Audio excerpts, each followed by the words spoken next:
Hello friends, welcome to MH education lab.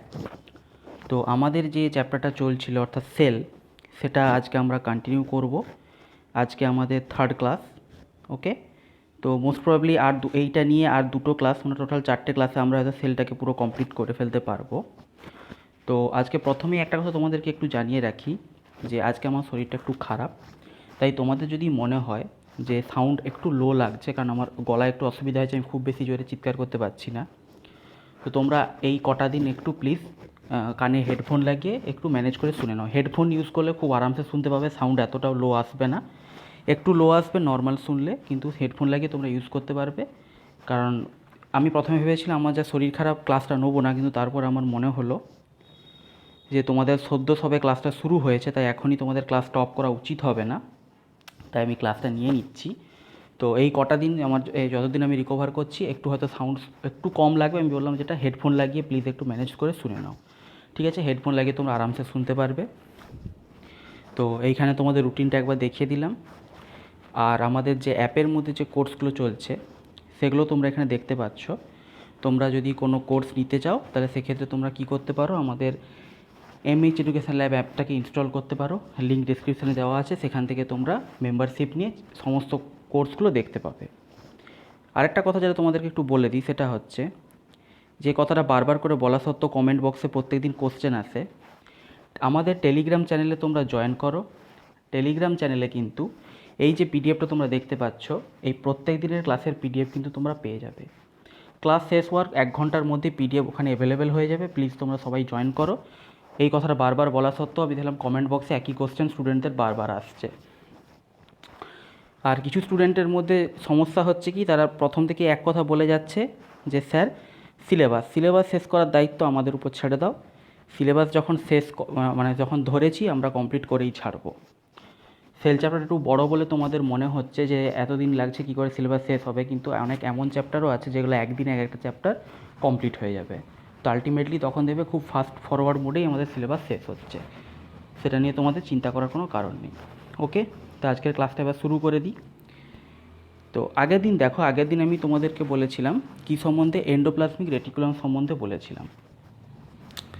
Endoplasmic রেটিকুলামে 2 ধরনের type হয়, সেগুলো সবই তোমাদের আমি আগের দিন আলোচনা করে দিয়েছি।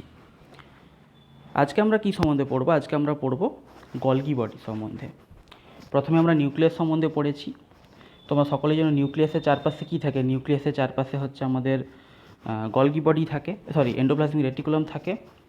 এন্ডোপ্লাজমিক রেটিকুলামের ঠিক লাগোয়া কী থাকে, গলগি বডি থাকে। তো সেই গলগি বডি সম্বন্ধে আমরা এবার পড়ব। দেখো, Golgi body or Golgi apparatus or Golgi complex সব জিনিস একই, ঠিক আছে, সবগুলো হচ্ছে ঘুরে ফিরে একই জিনিসের আলাদা আলাদা নাম। তো এটা প্রথম আবিষ্কার করেছিলেন কে? এটা প্রথম আবিষ্কার করেছিলেন ইটালিয়ান ফিজিসিস্ট ক্যামিলো গলগি। 1898 সালে তিনি এটা প্রথম আবিষ্কার করেছিলেন। তো গলগি বডির ক্ষেত্রে অনেক কিছু জানার আছে, আমি তোমাদেরকে ধীরে ধীরে বলে দিচ্ছি সবগুলো আস্তে আস্তে। গলগি বডির ক্ষেত্রে দেখো, প্রথমে বলা হচ্ছে কি, the Golgi apparatus consist of a system of a membrane bound vesicle arranged approximately parallel to each other in stacks call cisterns. অর্থাৎ গলগি বডির হচ্ছে এইরকম ছোটো ছোটো ছোটো ছোটো কি থলির মতো, চ্যাপ্টা থলির মতো অংশ, যাদেরকে বলা হয় কি সিস্টার্ন। এই এক একটা অংশকে কি বলা হয়, সিস্টার্ন বলা হয়। তো এইরকম চ্যাপ্টা থলির মতো অংশ যাদেরকে সিস্টার্ন বলা হচ্ছে, তারা পরপর প্যারালালি বা সমান্তরালভাবে সজ্জিত হয়ে কি তৈরি করে, প্যারালালি সজ্জিত হয়ে তৈরি করে হচ্ছে আমাদের গলগি কমপ্লেক্স বা গলগি অ্যাপারেটাস। তো গলগি অ্যাপারেটাসের ক্ষেত্রে এটা অবশ্যই কী হয়, এটা অবশ্যই মেমব্রেন বাউন্ড হয়। গলগি অ্যাপারেটাসের ক্ষেত্রে এই ডিপার্টমেন্টটাতে কী হয়, ডিপার্টমেন্টটাতে ডিফেন্স থাকে, নিজস্ব বাউন্ডারি ওয়াল থাকে, এরা মেমব্রেন বাউন্ড হয়। গলগি বডিজ দেখো, এবার অ্যানিম্যাল সেল এবং প্ল্যান্ট সেলের মধ্যে একটু পার্থক্য দেখা যায়। অ্যানিম্যাল সেলের ক্ষেত্রে কী হয়, গলগি একটা সিম্পল কমপ্লেক্স হিসেবে থাকে, কিন্তু প্ল্যান্ট সেলের ক্ষেত্রে কী হয়, প্ল্যান্ট সেলের ক্ষেত্রে এটা সেপারেট ইউনিট হিসেবে থাকে, মানে আলাদা আলাদা সেপারেট ইউনিট হিসেবে থাকে, এবং সেটাকে কী বলে, ডিকটিওসোম। তো এই জিনিসটা তোমাদের খুব ভালো করে মনে রাখতে হবে যে গলগি কমপ্লেক্সে কী হয়, গলগি কমপ্লেক্সে প্ল্যান্ট সেলের ক্ষেত্রে গলগি বডিকে বলা হয় ডিকটিওসোম। এটা খুব ইম্পর্টেন্ট, এটা কিন্তু কোশ্চেনে অনেকবার দেয়। ডাইরেক্ট কোশ্চেন করবে যে প্ল্যান্ট সেলের ক্ষেত্রে গলগি বডিকে কী বলা হয়, বলা হবে ডিকটিওজোম। এই জিনিসটা তোমাদেরকে কিন্তু মাথায় রাখতে হবে। নেক্সট জিনিসটা হচ্ছে দেখো function of Golgi bodies. Golgi বডিজের ক্ষেত্রে গলগি বডিজের ফাংশনটা হচ্ছে ফ্রেন্ডস মোস্ট ইম্পর্ট্যান্ট। ফাংশনটা তোমাদেরকে খুব ভালো করে মাথায় রাখতে হবে। এখানে কি বলা আছে দেখো, বলা হচ্ছে it is involved in the synthesis, repair of cell membrane, formation of lysosome. এটা খুব ইম্পর্টেন্ট। এটা কী করে? লাইসোজোম ফরমেশন করে কে? Golgi apparatus. এরা কী করে? আমাদের সেল মেমব্রেনকে রিপেয়ার করে, বিভিন্ন ধরনের সিনথেসিসের কাজে এরা যুক্ত থাকে এবং লাইসোজোম তৈরি করে। নেক্সট আছে দেখো কী বলা হচ্ছে, it also takes part in storage, modification and packaging of various biochemical products produced by different components of the cell. এরা কি করে? এইটা আমি ধীরে ধীরে তোমাদের বুঝিয়ে দিচ্ছি। এরা কি করে? বিভিন্ন জিনিসকে স্টোর করে, মানে অন্যান্য বিভিন্ন অর্গানাল যে সমস্ত জিনিস তৈরি করে সেই সমস্ত জিনিস কি হয়, আমাদের গলগি বডি হচ্ছে কীরকম বলো তো? গলগি বডি হচ্ছে প্যাকেজিং ইউনিট। মানে কোনো ফ্যাক্টরিতে কী হয়, কোনো একটা জিনিস লাস্টে এসে বক্সের মধ্যে ভরে প্যাকেজ হয়ে জিনিসটা বাইরে বেরোয়, সেখান থেকে ট্রান্সপোর্ট হয়ে বিভিন্ন জায়গায় ছড়িয়ে পড়ে। গলগি বডি হচ্ছে কিছুটা সেই রকম। অন্যান্য অর্গানাল থেকে বিভিন্ন জিনিসপত্র তৈরি হয়ে গলগি বডিতে আসে। গলগি বডি কী করে সেটাকে প্যাকেজিং করে ভেসিকল তৈরি করে সে কী করে? ছেড়ে দেয় সাইটোপ্লাজমের মধ্যে, এবং তারপরে সাইটোপ্লাজমের মধ্যে দিয়ে সে কোষের অন্যান্য অঙ্গাণু যেখানে সেই জিনিসগুলো দরকার হয় সেই সব জায়গায়, অথবা কোষের বাইরে বেরিয়ে যায় সেই প্রোডাক্টটা। তো এটাই হচ্ছে তোমাদের একটু এবার আমি ডিটেলসে বলে দিচ্ছি। এবার দেখো পুরো জিনিসটা কিভাবে একটা কন্টিনিউয়াস প্রসেসে চলে তোমাদের দেখাচ্ছি। তোমাদের আমি কি বললাম, কোষের মধ্যে থাকে কি? নিউক্লিয়াস। নিউক্লিয়াসের চারপাশে কি থাকে? নিউক্লিয়াসের চারপাশে থাকে আমাদের এন্ডোপ্লাজমিক রেটিকুলাম। এটা হলো আমার নিউক্লিয়াস, তার চারপাশে থাকে এন্ডোপ্লাজমিক রেটিকুলাম, রাফ এবং স্মুথ দুটোই থাকে। তারপরে কি থাকে? তারপরে এইভাবে ভেসিকেলের আকারে পরপর কি থাকে? আমার গলগি বডিজ থাকে। ঠিক আছে, প্যাকেজিংটা প্রথমে বলে দিচ্ছি প্যাকেজিংটা কিভাবে হয়। দেখো তো এখানে কি হয়, নিউক্লিয়াসের মধ্যে ফ্রেন্ডস কি তৈরি হয়? নিউক্লিয়াসের মধ্যে রাইবোজোম তৈরি হয়। এটা তোমরা জেনে রাখো, নিউক্লিয়াসের মধ্যে কি তৈরি হয়? রাইবোজোম।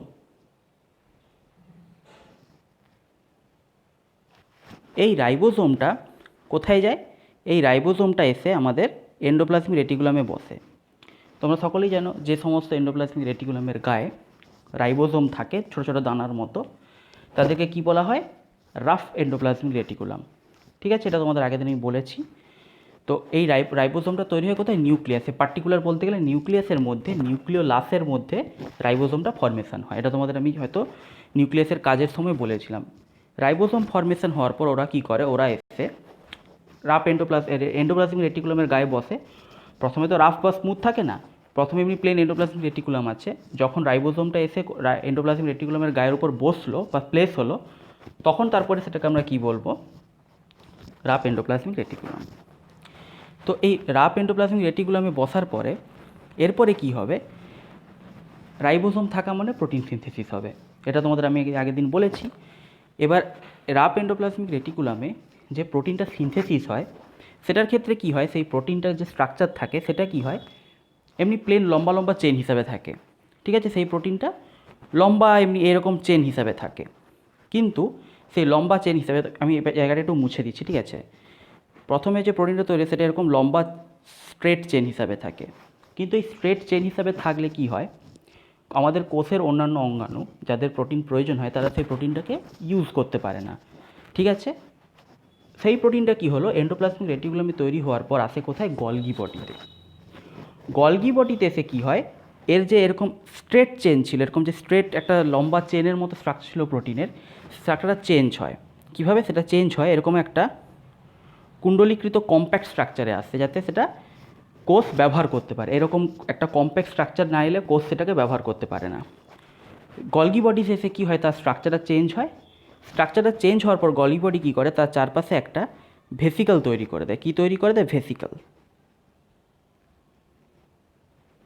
এই ভেসিকলটা তৈরি হওয়ার পর কি হয়ে যায়? ভেসিকলটা তৈরি হওয়ার পর সেটা গলগি বডি থেকে বেরিয়ে যায়, বেরিয়ে গিয়ে অন্যান্য কোষের অঙ্গাণু যেখানে সেই প্রোটিনটা প্রয়োজন হয় সেখানে পৌঁছে যায়, অথবা কোষের বাইরে চলে যায়, যেখানে হচ্ছে অন্য কোনো কোষের বা অন্য কোনো দরকারে আমাদের যদি প্রোটিন প্রয়োজন হয় কোষের বাইরে চলে যায়।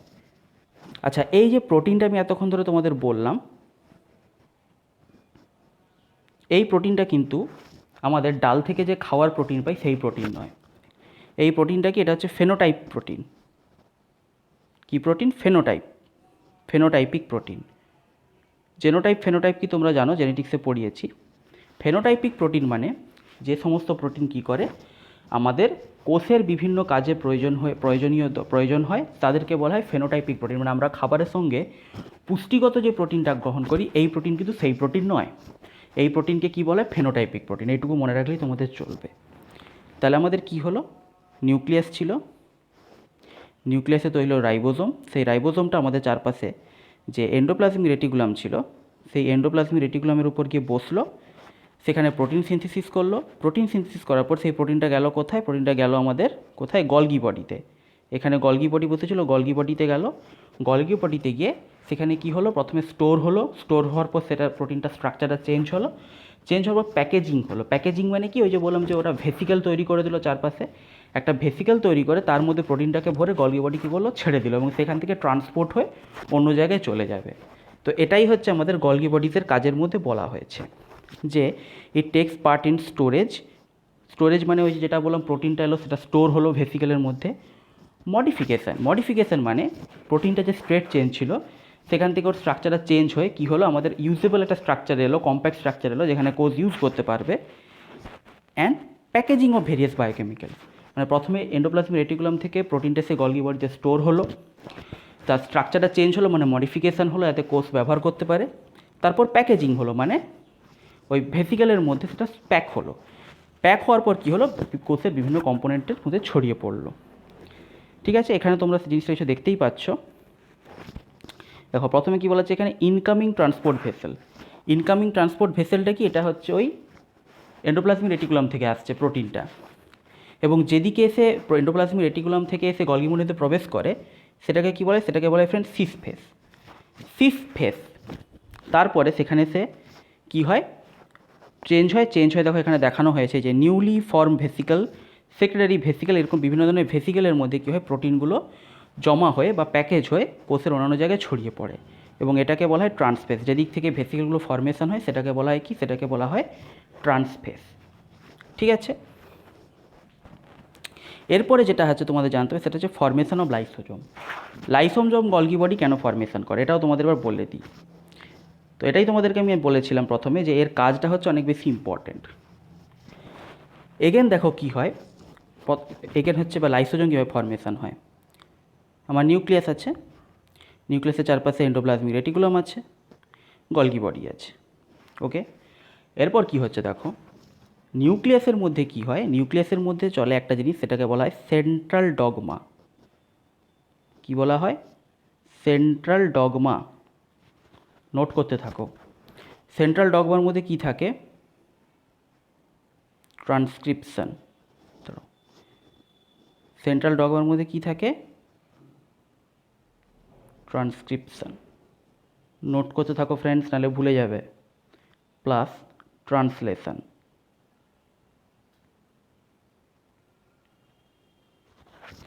ট্রান্সক্রিপশনের মধ্যে, সেন্ট্রাল ডগমা ট্রান্সক্রিপশনের মধ্যে কি হয়? ডিএনএ থেকে আরএনএ তৈরি হয়। ট্রান্সক্রিপশনের মধ্যে কি হয়? DNA to RNA.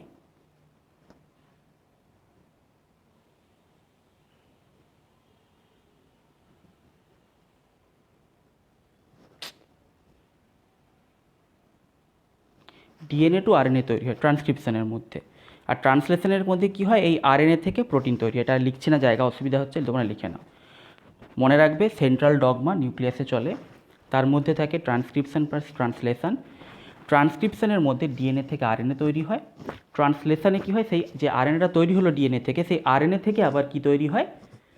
প্রোটিন তৈরি হয়। কোন প্রোটিন? Phenotypic protein.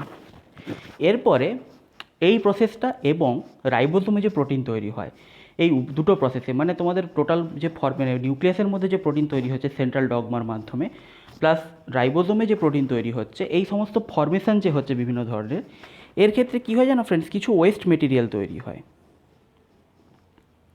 স্বাভাবিক ব্যাপার, কোনো ফ্যাক্টরিতে কোনো কিছু যখন ম্যানুফ্যাকচার হয়, কিছু তো ওয়েস্ট মেটেরিয়াল তৈরি হবেই। সেই ওয়েস্ট মেটেরিয়ালটাকে ডিসপোজ করতে হবে, ঠিক কি না? ওয়েস্ট মেটেরিয়ালটাকে আমাকে ডিসপোজ করতে হবে। তো তো তোমরা প্রথম দিন দেখবে মনে করে দেখো, আমি তোমাদেরকে বলেছিলাম কি যে আমাদের লাইসোজোম হচ্ছে কি, লাইসোজোম হচ্ছে আমাদের স্যানিটারি ডিপার্টমেন্ট। ওরা কি করে, ওরা এই সমস্ত ওয়েস্ট মেটেরিয়ালকে বাইরে বের করে। তো এই সমস্ত ওয়েস্ট মেটেরিয়ালগুলো কী হয়, ঠিক যেমনভাবে আমাদের প্রোটিনগুলো গলগি বডিতে আসে, স্টোর হয়, প্যাকেজ হয়, মডিফিকেশান হয়, তারপর ভেসিকেল তৈরি হয়, বেরিয়ে চলে যায়। এই ওয়েস্ট মেটেরিয়ালগুলো কোথাও যায়, ওয়েস্ট মেটেরিয়ালগুলোও যায় আমাদের গলগি বডিতে। এবং এক্ষেত্রে কি হয়, ওয়েস্ট মেটেরিয়ালের ক্ষেত্রে কি হয়, গলগি বডি যে ভেসিকেলটা তৈরি করে দেয় সেটাকে বলা হয় কি লাইসোজোম। লাইসোজোমের মধ্যে হচ্ছে বিভিন্ন এনজাইম থেকে, যার মাধ্যমে ওয়েস্ট মেটেরিয়ালগুলো নষ্ট করতে পারে, অথবা অনেক সময় ওয়েস্ট মেটেরিয়ালগুলো জাস্ট এমনি কোষের বাইরে বের করে দেয়। তো ওয়েস্ট মেটেরিয়ালগুলোকে নিয়ে গলগি বডি যে সমস্ত ভেসিকেলগুলো তৈরি করে এদেরকে বলা হয় লাইসোজোম। এইভাবে আমাদের কী হয়, লাইসোজোম ফর্মেশন হয়। আশা করি এবার তোমরা জিনিসটা ক্লিয়ার কাট বুঝতে পেরেছো। তো এর একটা ছবি তোমাদেরকে আমি এখানে দেখো দেখিয়ে দিচ্ছি, তোমরা দেখতেই পাচ্ছ। পরপর দেখো এখানে আমাদের আছে কি, নিউক্লিয়াস আছে, নিউক্লিয়াসের পর আছে rough endoplasmic reticulum, rough endoplasmic রেটিকুলামের পর দেখো রাইবোজোমটা এসে বসে, এই যে এখান থেকে তৈরি হয়েছে রাইবোজোমটা রাফ এন্ডোপ্লাজমিক রেটিকুলামের উপর বসছে, এবং তার পাশে স্মুথ এন্ডোপ্লাজমিক রেটিকুলামও আছে। তো এর থেকে দেখো তোমাদের যে প্রোটিনটা তৈরি হয় সেটাও কি একটা ভেসিকেলের মাধ্যমে এসে কোথায় প্রবেশ করছে, আমাদের গলগি বডি। এটা কি, এটা হচ্ছে আমাদের গলগি বডি। এখানে তোমরা দেখতে পাচ্ছ গলগি অ্যাপারেটাস নিচে লেখা আছে। গলগি অ্যাপারেটাসের মধ্যে প্রবেশ করার পর সেখানে তোমরা দেখতে পাচ্ছ সেখান থেকে মডিফাই হয়ে প্যাকেজিং হয়, আবার এটা কী হচ্ছে, ভেসিকেল হিসেবে তৈরি হচ্ছে। দুটো পাথ হচ্ছে, দেখো তোমাদেরকে আমি দেখিয়ে দিচ্ছি। একটা কি দেখো দেখাচ্ছে সেলের মধ্যে, যেটা বললাম যে এই যে প্রোটিনটার যে তৈরি হয়ে থাকে, মানে প্রোটিনটার যে প্যাকেজিং হয় গলগি বডিজের মধ্যে, সেটা কি হয়, এক হতে পারে আমাদের সেলেরই অন্যান্য কম্পোনেন্ট, যেখানে অন্যান্য ডিপার্টমেন্টে সেই জিনিসটা দরকার হবে তাদের কাছে পৌঁছে দেবে, ট্রান্সপোর্ট করে নিয়ে গিয়ে ডেলিভারি দেবে, অথবা কোষের বাইরে বেরিয়ে যাবে। কারণ অনেক সময় কী হয়, কোষের বাইরেও অন্যান্য বিভিন্ন কাজেই প্রোটিনগুলো প্রয়োজন হয়ে থাকে। কোষের বাইরেও অনেক সময় এরা কী করে, গলগি বডি হচ্ছে কি আমাদের ট্রান্সপোর্ট সিস্টেম। ঠিক আছে, গলগি বডি হচ্ছে এই সমস্ত জিনিসগুলোকে প্যাকেজ করে হয় কোষের মধ্যে যেখানে দরকার সেখানে, অথবা কোষের বাইরে বিভিন্ন জায়গায় পৌঁছে দেয়। সেই কারণে গলগি বডিকে কী বলা হয় বলো তো ফ্রেন্ডস, গলগি বডিকে অনেক সময় বলা হয় traffic police of cell. Traffic police of cell অনেক সময় বলা হয়ে থাকে, সেলের ট্রাফিক পুলিশ বলা হয়, বা তোমরা বলতে পারো সেলের ট্রাফিক সিস্টেম যা বলবে, ট্রাফিক সিগন্যাল যা বলবে, এরকম অনেক রকম নাম থাকে, বলা হয় গলগি বডিজকে। এরপর আমরা কী দেখবো, এরপর আমরা দেখবো লাইসোজোম সম্বন্ধে। এতক্ষণ ধরে যে তোমাদের লাইসোজোম সম্বন্ধে বললাম, এবার আমরা দেখবো লাইসোজোম সম্বন্ধে। ঠিক আছে, আচ্ছা তার আগে তোমাদেরকে আরেকটা জিনিস আমি একটু দেখিয়ে দিতে চাই, যেটা আমি আগের দিন তোমাদেরকে দেখাবো বলে ভুলে গিয়েছিলাম। যেহেতু তোমাদের এই ডিএনএ আরএনএ প্রোটিন এই সমস্ত জিনিসগুলোর কথা এলো, সেই জিনিসটা তোমাদেরকে একটু দেখিয়ে দিই। নেক্সট শুরু করার আগে এটা তোমাদের একটু চট করে দেখিয়ে দিই। দেখো আগের দিন আমি তোমাদেরকে কী বলেছিলাম, যে ক্রোমাটিন ফাইবার মূলত কি ডিএনএ এবং হিস্টোন প্রোটিন দ্বারা আমাদের কি হয়, ক্রোমাটিন ফাইবার তৈরি হয়ে থাকে, তাই তো? ডিএনএ এবং হিস্টোন প্রোটিন দ্বারা আমাদের ক্রোমাটিন ফাইবার তৈরি হয়ে থাকে। তো এখানে দেখো সেটাই দেখানো হয়েছে। প্রথমে তোমরা দেখতে পাচ্ছ কি, এই যে আমাদের ডাবল হেলিক্স ডিএনএ আছে, ডিএনএর সঙ্গে কী দেখো beads on string DNA wound nucleus, অর্থাৎ এখানে কি বলা হচ্ছে, বা এই যে ডিএনএ আছে, ডিএনএটা দেখো কী হচ্ছে, পেঁচিয়ে পেঁচিয়ে তার মাঝখানে মাঝখানে কী প্রবেশ করছে, হিস্টোন প্রোটিন। দেখো দেখানো হচ্ছে হিস্টোন প্রোটিন, হিস্টোন প্রোটিনগুলো প্রবেশ করছে, এবং এই হিস্টোন প্রোটিনগুলো প্রবেশ করার পর আস্তে আস্তে আস্তে আস্তে দেখো এরা কী করছে, মানে কয়েলিং হচ্ছে, যেটা তোমাদের আগের দিন বলেছিলাম, প্রথমে কয়েলিং হয়, তারপর সুপার কয়েলিং হয়, এভাবে আস্তে আস্তে পেঁচিয়ে পেঁচিয়ে একটা কম্প্যাক্ট স্ট্রাকচার তৈরি করছে। মানে তাহলে আমরা কী দেখতে পেলাম, যে ডিএনএ ছিল, ডিএনএর সঙ্গে আমার কী যুক্ত হলো, হিস্টোন প্রোটিন যুক্ত হলো, যুক্ত হওয়ার তৈরি হলো ক্রোমাটিন ফাইবার, সেই ক্রোমাটিন ফাইবার থেকে তৈরি হলো আলটিমেটলি কি আমাদের ক্রোমোসোম। এটা তোমাদের একবার দেখিয়ে দিলাম, এটা তোমাদের আমি আগের দিন বলে দিয়েছিলাম যে কী হয়, হিস্টোন প্রোটিন এবং ডিএনএ থেকে ক্রোমাটিন ফাইবার তৈরি হয়। আর একটা ছবি আছে এখানে তোমরা দেখে নাও। দেখো প্রথমে হচ্ছে DNA histone, DNA double helix, তার সঙ্গে এইভাবে কী হচ্ছে, হিস্টোন প্রোটিনগুলো যুক্ত হচ্ছে। তারপরে এই যে প্রথমে এইভাবে পেঁচাচ্ছে, এটাকে বলা হচ্ছে, এটাকে বলা হচ্ছে কি, এটাকে বলা হচ্ছে কয়েল বা কয়েলিং বলা হয়ে থাকে। আর তারপরে আরও যে কম্প্যাক্টভাবে এটা পেঁচিয়েছে সেটাকে বলা হচ্ছে সুপার কয়েল। তাহলে তোমরা এখানে দেখতে পাচ্ছ এই যে অংশটা, এটা হচ্ছে কি কয়েলিং। তারপরে আরও যে নিজেদের মধ্যে ওরা ধীরে ধীরে ধীরে ধীরে পেঁচাতে শুরু করছে বা কয়েলিং শুরু করছে, সেটাকে বলা হচ্ছে সুপার কয়েলিং, আরও কম্প্যাক্টভাবে। তো এই জিনিসটা তোমাদের আমি আগের দিন বলেছিলাম, কিন্তু ছবিটা দেখায়নি, তাই আরেকবার বলে দিলাম যে কয়েলিং আর সুপার কয়েলিং জিনিসটা অ্যাকচুয়ালি কী। ওকে, এরপর আমরা যাব লাইসোজোমের দিকে। লাইসোজোমের ক্ষেত্রে দেখো, লাইসোজোমের ক্ষেত্রে প্রথমেই বলতে হবে কি যে sir Belgian cytologist Christian René de Duve 1950 সালে লাইসোজোম আবিষ্কার করেছিলেন। এখানে এত বড় নাম মনে রাখা দরকার নেই, শুধু ডি ডুভে, ডি ডুভে মনে রাখলেই হবে। ডি ডুভে লাইসোজোম আবিষ্কার করেছিলেন। During the disturbance in cellular metabolism, for example, when the cell gets damaged, lysosome may burst, the enzymes digest their own cells, therefore lysosomes are also known as suicide bags. কি হয়, লাইসোজোমের ভিতরে একটা enzyme থাকে যেটাকে বলা হয় কি lysozyme. কি হয় এটাকে? লাইসোজাইম। এই লাইসোজাইম এনজাইমটা আবার ফর্মেশন হয় কোথায় জানো কি? রাফ এন্ডোপ্লাজমিক রেটিকুলামে। জেনে রাখো, এটা কোশ্চেন দেয় না, তবুও জেনে রাখো যে লাইসোজাইম ফর্মেশন হয় রাফ এন্ডোপ্লাজমিক রেটিকুলামের মধ্যে। তো এই যে লাইসোজাইম থাকে, লাইসোজাইমটা কী করে? লাইসোজাইমটা মূলত হচ্ছে ডাইজেশনে সাহায্য করে, যেটা বললাম যে বিভিন্ন ধরনের যে ওয়েস্ট মেটেরিয়ালগুলো তৈরি হয়ে থাকে, গলগি বডি সে কী করে ওই ওয়েস্ট মেটেরিয়ালগুলো প্যাকেজ করে লাইসোজোমে কনভার্ট করে দেয়। লাইসোজোমে কনভার্ট করে দেয় এবং লাইসোজোম কী করে? সেই ওয়েস্ট মেটেরিয়ালগুলোকে ডাইজেস্ট করে নেয়। এবং শুধু তাই নয়, বিভিন্ন ধরনের ফরেন পার্টিকেল অনেক সময় সেলে প্রবেশ করে গেলো, সেগুলো কিন্তু লাইসোজোম ধ্বংস করতে সাহায্য করে থাকে। এরপর বলা হচ্ছে কি যে অনেক সময় কী হয়, বিভিন্ন কারণে কোষে ধরো কোনো রকম কোনো ড্যামেজ হলো, ড্যামেজ হওয়ার কারণে অনেক সময় কী হতে পারে, লাইসোজোম নর্মাল কি কন্ডিশনে এনজাইম ফর্মেশন আছে, সে কী করছে? ওয়েস্ট মেটেরিয়ালগুলোকে ধ্বংস করছে। তার ভিতরে একটা লাইসোজোম কি? লাইসোজোম হচ্ছে আমাদের একটা এরকম গোল ভেসিকেলের মতো জিনিস, তার ভিতরে এনজাইম আছে, তার ভিতরে ওয়েস্ট মেটেরিয়াল আছে। এনজাইম কী করছে? ওয়েস্ট মেটেরিয়ালগুলোকে নষ্ট করছে। এরপর কোনো কারণে কী হলো, এমন একটা সিচুয়েশান তৈরি হলো, সেল ড্যামেজ হলো বা কোনো মিউটেশন হলো, লাইসোজোমগুলো কী হলো? ফেটে গেল। তো লাইসোজোমগুলো ফেটে যাওয়ার ফলে কী হবে? লাইসোজোমগুলো ফেটে যাওয়ার ফলে ওই এনজাইমটা কোষের মধ্যে ছড়িয়ে পড়বে এবং তখন দেখা যাবে আলটিমেটলি কী হবে, লাইসোজোম যে কোষের মধ্যে ছিল সেই কোষটাকেই সে ধ্বংস করে ফেললো এনজাইমগুলো। এই জন্য একে কী বলে? আত্মঘাতী থলি বা সুইসাইড ব্যাগ বলা হয়ে থাকে।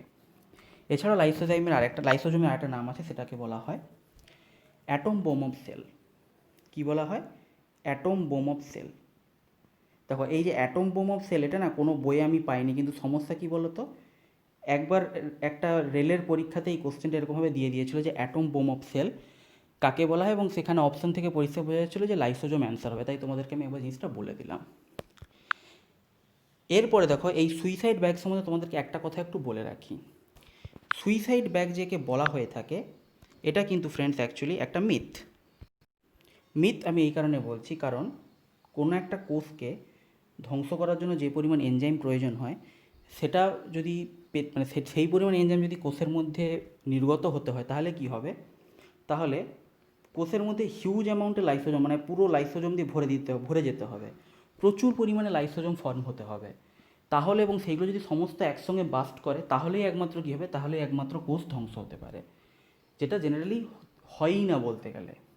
এবং তাছাড়াও কি হয়, লাইসোজোমের মধ্যে যে এনজাইমটা থাকে, সেই এনজাইমটা কী হয়? ক্রমাগত এনজাইমটা ক্ষয় হতে থাকে, কারণ তার মধ্যে যে ওয়েস্ট মেটেরিয়ালগুলো থাকে, ওয়েস্ট মেটেরিয়ালগুলোকে ডাইজেস্ট করার জন্য সেই এনজাইমটা ক্রমাগত ব্যবহার হতে থাকে। তাই কোনো কারণে যদি লাইসোজোম ফেটেও যায়, তার মধ্যে কিন্তু কখনোই একটা কোষকে নষ্ট করার মতো পর্যাপ্ত পরিমাণে এনজাইম অবশিষ্ট থাকে না, কারণ সেই এনজাইমটা অলরেডি কী হয়? ইউজ হতে থাকে সেই ওয়েস্ট মেটেরিয়ালগুলোকে ধ্বংস করার জন্য। তাই আমরা যে মুখে বলি যে আত্মঘাতী থলি বা সুইসাইড ব্যাগ, এটা কিন্তু অ্যাকচুয়ালি একটা মিথ। এটা জেনারেলি কখনোই হয় না, কখনোই কিন্তু হয় না, এটা তোমরা জেনে রাখো। এরপর লাইসোজোমের কাজ সম্বন্ধে, ফাংশন সম্বন্ধে দেখে নেব। বলা হচ্ছে কি, দেখো, lysosome help to keep the cell clean, যেটা বললাম। লাইসোজোম হচ্ছে আমাদের স্যানিটারি ডিপার্টমেন্ট, যেটা তোমাদের প্রথম দিনই আমি বলেছিলাম, স্যানিটাইজেশনে সাহায্য করে থাকে। প্রথমে বলা আছে keep the cell clean by, কী বলছে? Digesting any foreign material as well as worn out cell organelle. Worn out cell organelle মানে কি? যে সমস্ত সেল অর্গানেল ধরো ধ্বংস হচ্ছে, কোষের মধ্যে তো সব কিছু তৈরি হচ্ছে, ধ্বংস হচ্ছে, প্লাস বিভিন্ন ওয়েস্ট প্রোডাক্ট তৈরি হয়, প্লাস কোনো ফরেন মেটেরিয়াল যদি আমাদের কোষের মধ্যে প্রবেশ করে যায়, যেটা কোষের পক্ষে ক্ষতিকারক হতে পারে, সেই সমস্ত জিনিসকে কী করে? লাইসোজোম কিন্তু ধ্বংস করে। ঠিক আছে, এখানে ছবি থেকে তোমরা দেখতেই পাচ্ছ যে কি লাইসোজোমের মধ্যে দেখো, কোনো ফরেন সেল পার্টিকেল বলো বা ড্যামেজ অর্গানেল বলো, তারা কী করে? ডাইরেক্ট সাইডে ঢুকে আমাদের লাইসোজোমের মধ্যে, এবং সেই লাইসোজোম বা মলিকিউলস টু বি ডেস্ট্রয়েড, যেগুলোকে ধ্বংস করতে হবে, সেগুলো সব আছে আমাদের লাইসোজোমের মধ্যে। লাইসোজোমের মধ্যে কী থাকে? লাইসোজাইম থাকে, যেটা একটা হাইড্রোলাইটিক এনজাইম, সেগুলোকে ধ্বংস করতে সাহায্য করে। মানে মোদ্দা কথা কি আমাদের কোষের সুইপার কোষটাকে পরিষ্কার রাখতে বা স্যানিটারি ডিপার্টমেন্ট কোষটাকে পরিষ্কার রাখতে সাহায্য করে। ওকে ফ্রেন্ডস, আজকের ক্লাসটা এখানেই শেষ করলাম। আশা করি তোমাদের খুব একটা প্রবলেম হয় না। আমি প্রথমে বললাম একটু শরীরটা খারাপ, তো তোমাদের যদি মনে হয় সাউন্ডে একটু প্রবলেম হচ্ছে প্লিজ কটা দিন অ্যাডজাস্ট করে নাও একটু। দেখো ব্যাকগ্রাউন্ডে কোনো নয়েজ নেই, সেটা প্রবলেম নেই। সাউন্ড যদি একটু স্লো হয় একটু হেডফোন ইউজ করো, হেডফোন তোমাদের সবার কাছেই আছে। হেডফোন ইউজ করলে সাউন্ড খুব ক্লিয়ার তোমরা বুঝতে পারবে। আর মেন জিনিসটা তো পড়ানো, মেন জিনিসটা পড়ানোর দিকে ফোকাস করো, তোমাদের জিনিসটা প্রবলেম হবে না। আজকে ক্লাসটা এখানেই শেষ করলাম। যদি ভালো লেগে থাকে অবশ্যই লাইক করো, শেয়ার করো, সাবস্ক্রাইব করো, বেল আইকনটি প্রেস করে দাও এমএইচ এডুকেশন ল্যাবের, যাতে এই চ্যানেলে আপলোড হওয়া বিভিন্ন ভিডিও নোটিফিকেশানসগুলো নিয়মিতভাবে পেতে থাকো। এবং টেলিগ্রামে পিডিএফ দেওয়া হয় ফ্রেন্ডস, এক কথা বারবার বলছি, টেলিগ্রামে পিডিএফ দেওয়া হয়। এই কথাটাকে যেন আমাকে কমেন্টে আর না শুনতে হয়। প্রত্যেকদিন কমেন্টে এসে একজন জিজ্ঞেস করছে পিডিএফ কোথায় পাওয়া যায়। টেলিগ্রামে পাওয়া যায় ফ্রেন্ডস, ভিডিওতে উল্লেখ করা আছে, ভিডিওটা দেখলেই বুঝতে পারবে। ওকে, আজকে এখানেই শেষ করলাম। Thank you, have a nice day, all the best.